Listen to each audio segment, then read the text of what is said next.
So we live in a nuclear era. The time of nuclear is now. But I'm pretty sure the video we're going to watch, we're going to go way back, maybe in the 60s. I have no idea. Of course, I'm talking about the Fat Electrician, America's unhinged nuclear testing, Operation Plum Bob, or Plum Bob. Sorry, Plum Bob. And if you haven't checked out the Fat Electrician yet, don't forget to do so by going down in this description, and you can find two links. One is for the channel, the Fat Electrician, and the other one is, of course, for the channel, for the video. Both links are down there. Just go there and give them the support that they so much deserve. There. If you enjoy this, don't forget to smack like, and of course hit that subscribe. Something I would greatly appreciate. And we say a big thank you to the channel members and the Patreons. Thank you so much for the excellent support.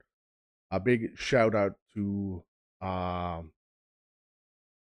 the Supreme Tier donators over by Patreon and channel membership. And personal shout outs goes to the ultimate supporters: Deja, Walt, Dwayne, Dana, Troy, Robert, Matt, Barbara, and Kathy. There you go. The kings and queens. Thank you so much for the amazing support. I should stop talking and now start reacting. Let's do this. Unhinged. Unhinged. Unhinged. If you're not completely mistaken, unhinged means without a limit. Just do it. Consequence free thinking. Am I correct? I think so. I think so. Okay, I finally got around to doing that video on that time America launched a manhole cover in outer space with a nuclear bomb, and it turns out that's actually the lesser of two interesting parts of this story, because America also dropped a nuclear bomb on top of 6 people to prove that nukes were safe.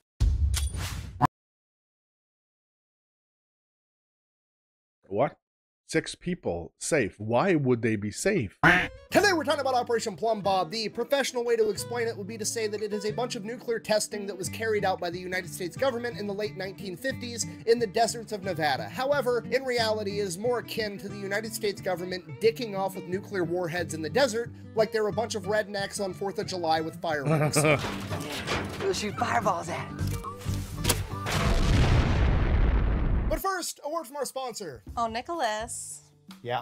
Is this my Father's Day present? Well, I do have a surprise for you. What's that? Our credit cards are maxed out. I'm gonna need you to fix it. I'd like to go shopping.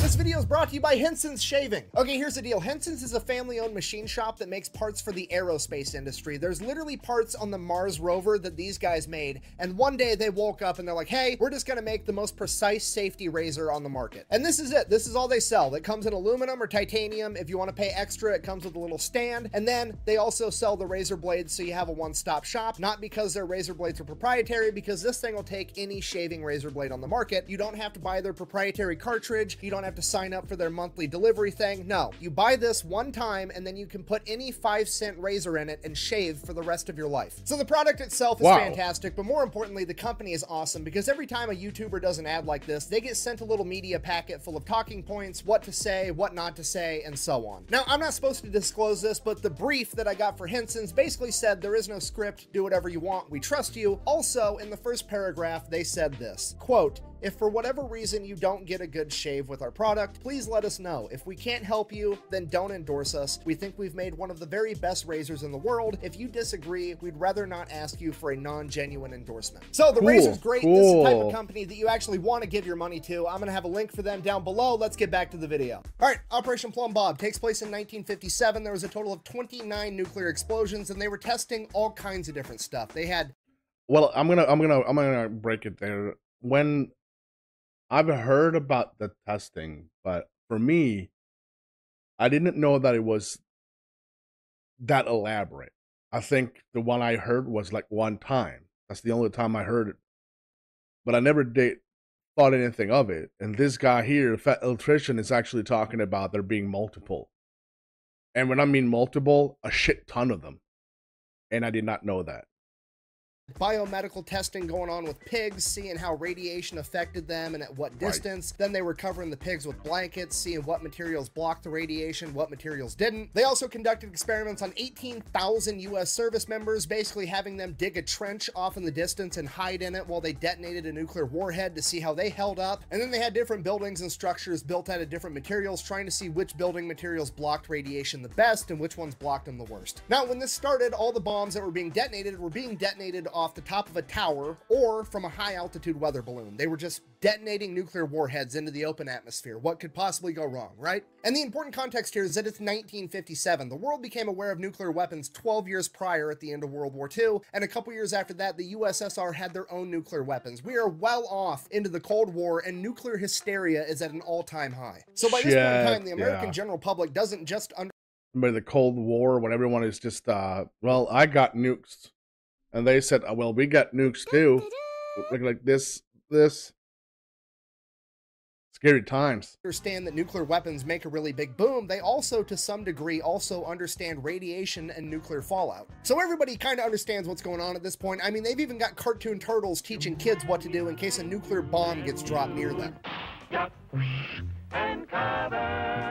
So naturally, when everybody finds out the government is strapping nukes to balloons and blowing them up in the desert, there's quite a bit of concern, you know, like, hey, maybe that's a bad idea. And then everybody finds out this is actually how the government's planning on protecting them from a nuclear strike from the Soviet Union, by taking one of our nukes and blowing up the Soviet nuke in the sky right above everybody's heads. Ladies and gentlemen, the Genie air-to-air missile. Okay, you gotta remember, this is the 1950s. There's no intercontinental ballistic missile that can reach from the Soviet Union into America yet. So this means that the only nuclear strike risk really comes from Soviet bombers flying into America and dropping their bombs. So we gotta be ready to shoot down these planes, right? Obviously. The problem, again, it's the 1950s. There's no sophisticated anti-air systems yet, okay? There's not really any air-to-air missiles that our fighters.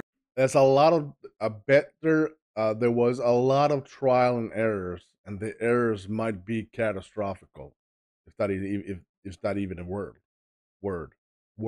Jets can shoot accurately. So the going theory was that we're going to use this nuclear fucking missile and shoot it at an entire formation of Soviet planes and blow all of them up at once. Genius! Okay, and on a rudimentary level, this makes complete sense, right? If you can't be accurate, you increase the margin of error. If you're not good with shooting a pistol, maybe grab a shotgun, it's easier to hit your target. However, what they've went and done with the Genie missile might be a little bit of overkill, because what they've essentially said is, well, I'm not very accurate with air-to-air missiles for shooting down planes, so instead, I've opted to create a spawn point for the fucking sun. So naturally, now everybody's absolutely terrified, and the government's like, guys, calm down. It's gonna be completely fine. There's no, you know what?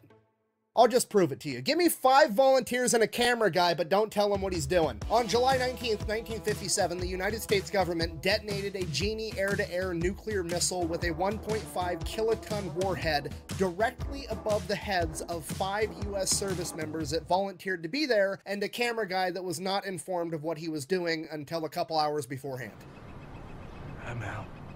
What? You cannot pull out of this. I'm pulling out. You're way too deep to pull out. I'm pulling out. No, you're not. You're leaving it in. I've been pulling out for years, son. And in your head, you're probably picturing like 5 dudes in hazmat suits with a welding mask on. No, it's literally 5 bros in their military uniforms standing in the middle of the desert with no glasses, making direct eye contact with a nuclear explosion while one of them is holding a sign that says Ground Zero, Population 5, because that shit's funny.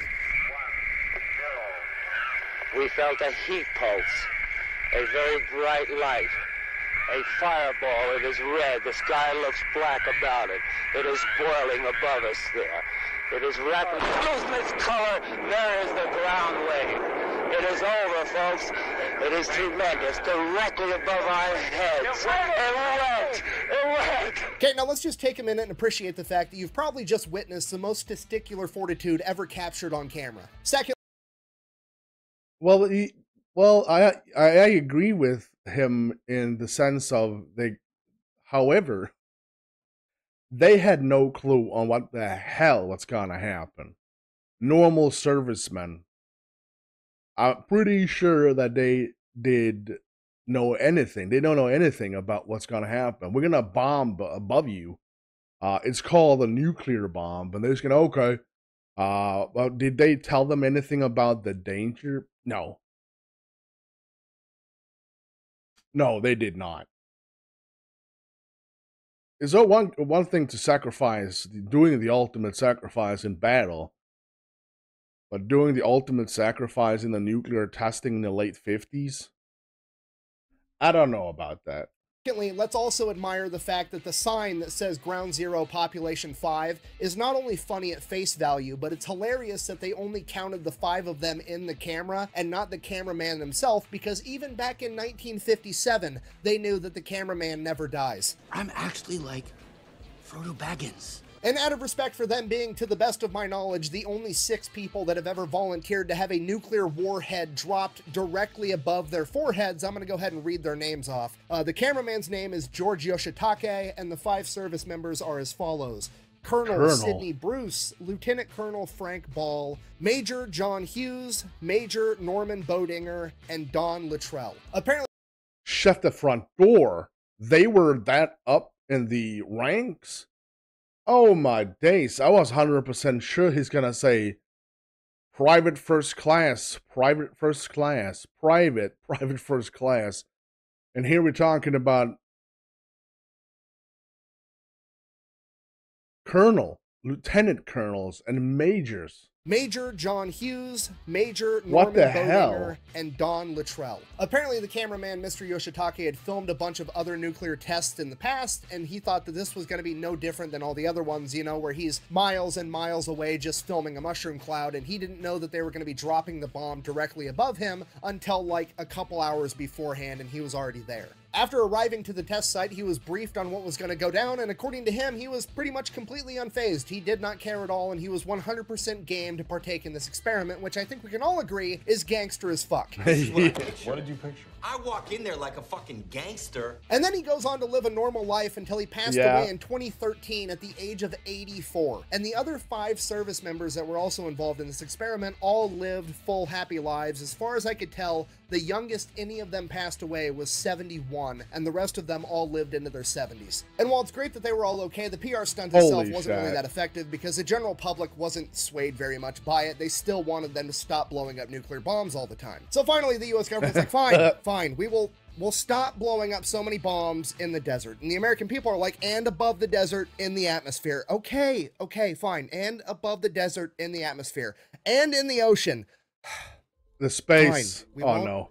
We won't detonate nuclear bombs in the ocean either. And that is the story of how nuclear testing finally came to an end. No, I'm just kidding. The government then decided to opt for the loophole, and they were gonna bore a 500-foot deep hole in the middle of the desert so that they could blow up a nuke underground, because nobody would be mad, because people were only mad about on the surface, in the atmosphere, and in the ocean. Surely, blowing one up underground wouldn't be that big of a deal, right? I mean, what could go wrong? Surprise that the government find loophole. Delete me! What are you doing? I already did the ad. Delete me is gonna do every episode from now on. Really? Yeah. Wait, how much are they paying? Don't worry about it. Anyways, you guys know the deal by now. It's pretty straightforward. You give Delete Me money, they turn around and they make sure the data brokers on the internet aren't selling your personal information, and after they get it all taken down initially, they continue to monitor it and make sure nobody else starts selling it in the future. So if you're interested, I'll have a link and a discount code down below. Let's keep going. I mean, I'm not an overly smart guy or an explosions expert or anything, but I mean, off the top of my head, I've got some concerns. Primarily, I've seen the cinematic masterpiece Armageddon, where Bruce Willis convinced me that a bunch of dudes that work on an oil rig are easier to train to be astronauts than teaching astronauts how to drill a fucking hole. I mean, that was the entire premise of the movie. Drill a hole, stick a nuke down it, blow the planet you're on in half. I understand 500 feet probably isn't deep enough for that to be realistic, but still, nothing good can come of this. You're gonna like piss off King Kong or unleash that Balrog thing that killed Gandalf in Lord of the Rings. Something bad is gonna happen. Now, luckily, Wait a minute. He did not get killed by the Balrog. All right, just want to point that out.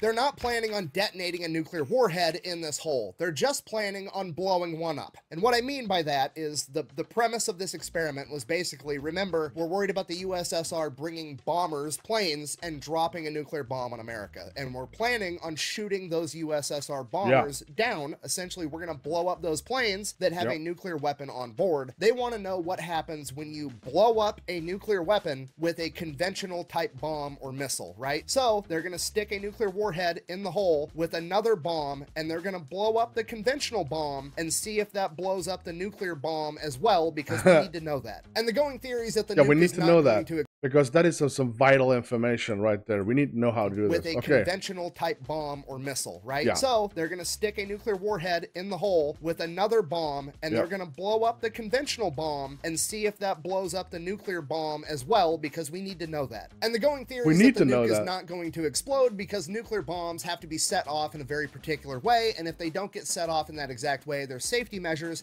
that are actually supposed to kill the nuke rather than set it off. But that's all theoretical, and there's only one real way to actually test it, right? You're going to back up, grab a camera, yell World Star, and see what happens. So that's exactly what they do. July 26, 1957, they have the first underground nuclear test ever, known as Pascal A. Takes them all day to set it up. They got to lower the device down this hole, they get everything ready. Then, on top of the hole, you know, in case the nuclear bomb does go off, they lower a 5-foot thick slab of concrete that weighs thousands and thousands of pounds. And then on top of the hole, they have some kind of lid. I'm not sure what material it was. They didn't say, but sitting on top of the lid, there was a bunch of sensing equipment, because remember, they're not expecting a big explosion. They're expecting a really small explosion, and they want to get as much data from it as possible. So they have like sensors and cameras aiming down the hole through this lid. And I will now let the head scientist in charge, Bob Brownlee, take the story from here. And I quote, "They finally got it down the hole, by my recollection, about 10 o'clock at night or so. There wasn't much time to go back to Mercury, go to bed, get up the next morning and shoot it.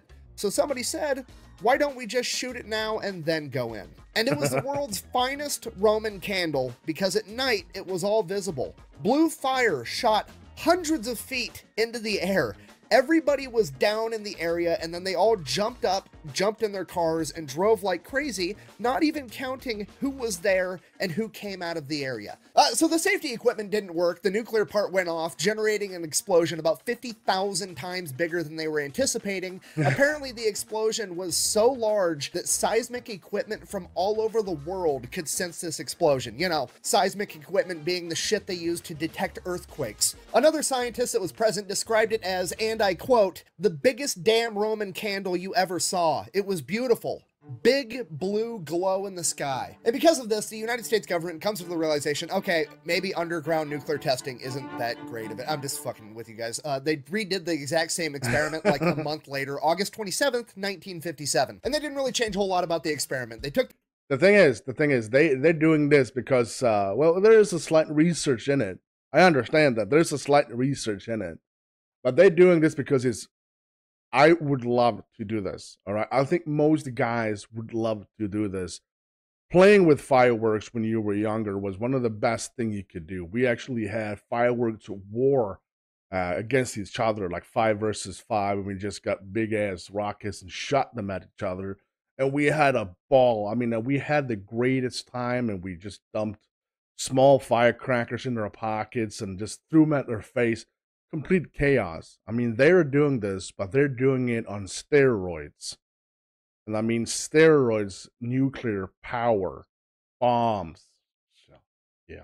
The device, they stuck it down the hole, they put thousands of pounds of concrete directly on top of it, and then the only thing they did change was, instead of whatever lid they were using before that they could like put sensors through and shit, they went and tried to control the explosion by getting a 2,000-pound manhole cover, and then they welded it shut over the top of the hole. They then took the best high-speed camera they could find and aimed it at the manhole cover, because if the safety device failed again, whatever happens to the manhole cover was, and I quote, "scientifically interesting," aka they're just doing Mythbusters shit with DOD money. So they detonate the bomb, the safety device fails, the nuclear port...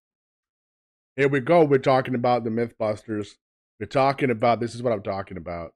At the manhole cover, because if the safety device failed again, whatever happens to the manhole cover was, and I quote, "scientifically interesting," aka They're just doing Mythbusters shit with DOD money. So they detonate the bomb, the safety device fails, the nuclear portion goes off, and in hindsight, what happened is when you have a nuclear bomb go off with thousands of pounds of concrete directly on top of it, that concrete is instantly vaporized and turned into gas, and then that gas is pretty also instantly superheated, and superheated gas expands a lot, and this is an enclosed environment because they welded the manhole cover shut. If you're not picking up what I'm putting down, the scientists just inadvertently turned the planet into a fucking potato gun and launched this 2,000-pound manhole cover, presumably into outer space.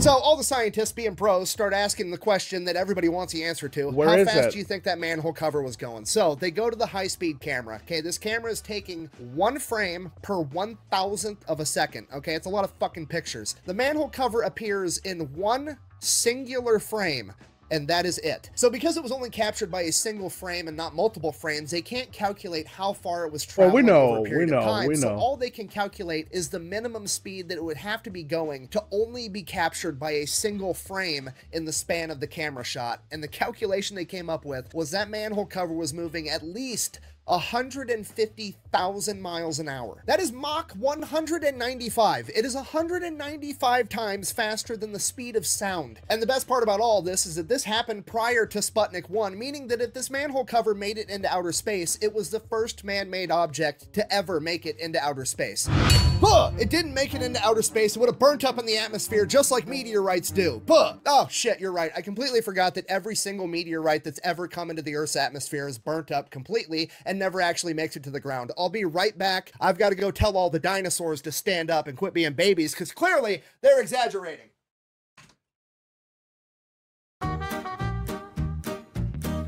Okay. Guys, they're dead. This is completely different from a meteorite for multiple reasons. For one, a meteorite's never been made out of 2,000 pounds of refined steel. For two, a meteorite's moving at about 30,000 miles an hour when it collides with the Earth's atmosphere. This thing's moving at 150,000 miles an hour, and space is only 62 miles up, okay? This thing made it to outer space in a second. Even friction was like, what the fuck was that? Thirdly, the collision with the atmosphere is nothing like a meteorite, right? A meteorite is a rock traveling through the vacuum of outer space with no other forces acting upon it, and it collides with Earth's atmosphere, and then it gets slowed down and it gets burnt up, okay? The manhole cover isn't just moving at 150,000 miles an hour through the atmosphere. It is being propelled by a channeled nuclear explosion with all of the gases, aka the atmosphere behind it, also moving 150,000 miles an hour in the same direction. Yes, science! Okay, and just to be clear, I'm not saying that I'm correct. I'm simply saying I'm incredibly ill-equipped to answer this question accurately, and no offense, but there's about a 99.999% chance that you are too. So my verdict in regards to this manhole cover is going to be that yeah, and I think that we cannot really explain that. So it's all good. There's probably somewhere out there who's gonna be that Karen or Tom or Glenn or Steve, whatever you call the male version of it, and claiming that this is not true and stuff like that. So go ahead and write your comment. I'll wait. it's still up in the air. It's a horrible dad joke. I'm sorry. Moving on. Now, fast forward, 99% chance that you are too. So my verdict in regards to this manhole cover is going to be that it's still up in the air. It's a horrible dad joke. I'm sorry. Moving on. Now, fast forward, nuclear testing continued both underground, above ground, and in the atmosphere until 1963, when they signed a treaty with the Soviet Union and Great Britain that the only nuclear testing allowed was going to be underground. Now, fast forward again a couple of decades, and people's concerns over atmospheric nuclear bomb detonations turned out to be 100% legitimate because a ton of people ended up having elevated risks of cancer. Both the 18,000 soldiers that were present at Operation Plum Bob had highly elevated likelihoods of developing leukemia and thyroid cancer, as well as thousands of civilians that were living in towns near the test sites. And I know what you're thinking, how come those people got cancer, but the guys that literally stood underneath a nuclear bomb as it was detonated, they drove home, people, they drove home. Didn't? Well, the way that nuclear radiation works is that it dissipates pretty quickly over like 2 to 3 days and then it's completely gone. Which is why, like, all the old videos and protocols telling you what to do in case of a nuclear attack always told you, you know, duck and cover from the initial blast wave and then make your way inside and stay inside for like a week. After that, the radiation is decayed enough that it shouldn't hurt you. So the guys that were exposed to that bomb directly overhead were exposed to it for presumably 10, 15 minutes before they dipped and left, whereas a lot of these soldiers were exposed to repeated nuclear explosions over and over again, or these towns, the explosions would go up into the atmosphere and the radiation would be caught in the wind, and it would just carpet these towns with radiation for days over and over and over again over the course of years, hundreds of nuclear detonations exposing. So basically, do it over there so I can go home over there. So the people here get it wrecked.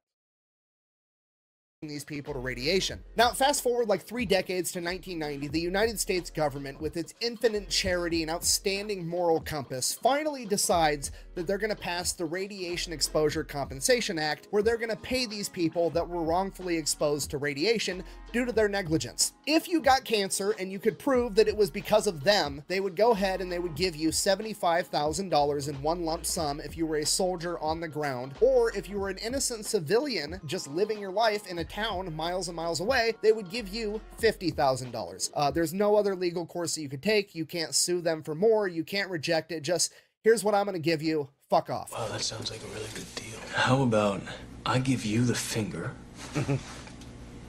Okay, just so we're on the same page Yeah. with this, the United States government takes your tax money, whether you want them to or not. You don't get an option. They're taking your money, Yeah, okay? yeah, They then and they turned bomb that it. money into radiation that they used to poison Americans with and give them cancer. Then, 30 years after the fact, they decided, you know what, we should make things right by giving the people that survived this long and can actually prove it was our fault, we'll give them like 50 grand.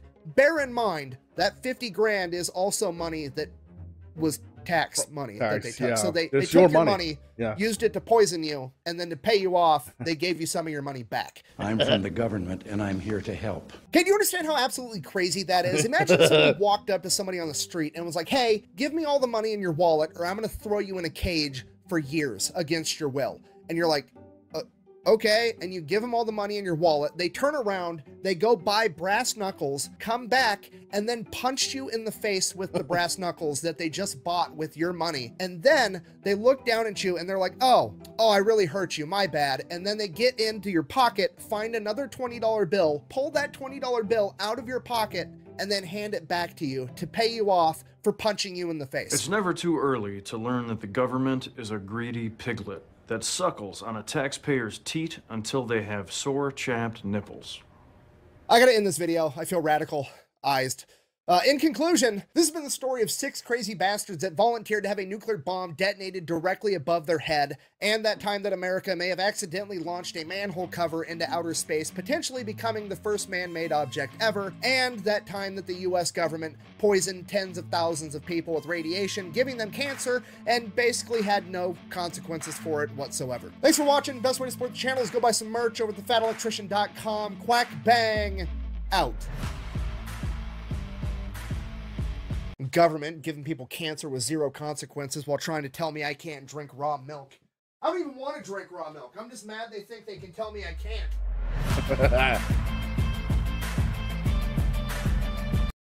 Well, that's not your choice, is it? Another banger of a video from Fat Electrician, and again, had no clue about the extensive testing that they actually did. I'm kind of blown away by but I'm not surprised. I'm going to be completely honest with you. I should be surprised about all this testing and all those myth-buster bullshit they actually did out in the desert.